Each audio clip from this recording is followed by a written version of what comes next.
Hi అండి అందరికీ. ఇవి మా చెట్టుకు దొరికిన జామకాయలు అనమాట. డైలీ 4-5 కాయలు కోస్తూనే ఉంటాము. ఈరోజు ఎక్కువ కోసామన్నమాట. చూడండి, చెట్టుకే పండినాయి అనమాట ఈ కాయలు. నేనైతే రోజు కొంచెం దోరకాయలు కోసుకుంటా. ఇవి మాకు కనపడలేదన్నమాట, ఆకుల్లో ఉన్నాయి, చూడలేదు.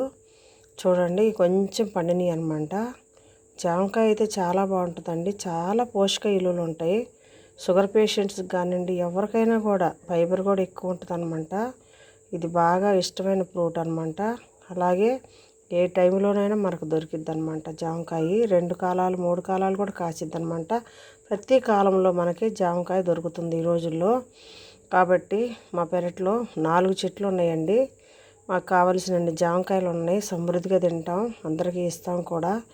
అయితే జామకాయ వల్ల చాలా ఉపయోగాలు ఉన్నాయి. కానీ మనం ఈ జామకాయ చెట్టు మీద కోసిన తర్వాత నేను శుభ్రంగా కడుక్కొని మూతిని వెనక పక్కన కింద పక్కన కూడా కోసి, ఇలా కాయను మీరు ఇలా కోసుకొని తినండి. నోటితో కొరుక్కొని తినొద్దండి. ఎందుకంటే ఈ సంవత్సరం వర్షాలు ఎక్కువగా ఉన్నాయి. జామకాయలో వాటర్ ఉంటుంది కదా, వాటర్ కంటెంట్ కూడా ఉంటుంది. కాబట్టి చూడండి, మీకు దగ్గరగా చూపిస్తున్నాను. ఇప్పుడు ఈ కాయ చూడండి, చాలా బాగుంది. దీని లోపల చూడండి పురుగు ఉందన్నమాట. కాయ చూడటానికి ఈ కాయలు అలాగనే ఉందన్నమాట. నేను చాకు పెట్టి కోసేసరికి ఈ గొండు పురుగులు వస్తున్నాయి అనమాట. కాబట్టి చిన్నపిల్లలు మరి గవాలన కాయ కానీ కొరుక్కొని తింటారు. కాబట్టి ముక్కలు కోసుకొని తినటం వల్ల చాలా ఉపయోగం ఉంటుంది. ఎవరైనా జామకాయ తినేటప్పుడు కొంచెం పళ్ళు ప్రాబ్లం ఉన్నోళ్ళు గింజలు వెళ్తాయని లోపలికి తినలేకపోవచ్చేం, కానీ సమృద్ధి అయినటువంటి ఫైబరు, అలాగే వాటర్ కంటెంట్ ఉంటుంది, విటమిన్ సి కూడా ఉంటుందండి దీంట్లో. షుగర్ పేషెంట్లకి ఇదైతే మంచి ఔషధం అన్నమాట. చూడండి, అప్పుడు ఏం చేయాలంటే మీరు జామకాయని ముక్కలుగా కోసుకొని మిక్సీలో వేసుకొని జ్యూస్ తాగాలన్నమాట. అప్పుడు ఏమైద్ది, గింజలు కండ మొత్తం కూడా జ్యూస్లో మనకి యాడ్ అవుతుంటాయి.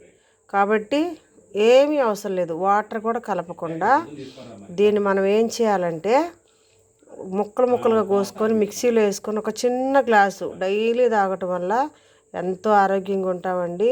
చాలా ఇష్టమైన ఫ్రూట్ అనమాట జామకాయ.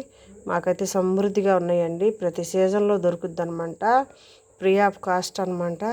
కాబట్టి ఇలా జామకాయలు పోసుకొని చూడటం వల్ల పురుగులు ఉంటాయి అని చెప్పటానికే నేను వీడియో చేస్తున్నానండి. ప్లీజ్ అండి, లైక్ చేయండి, సబ్స్క్రైబ్ చేసుకోండి మా ఛానల్ని. Thank you so much.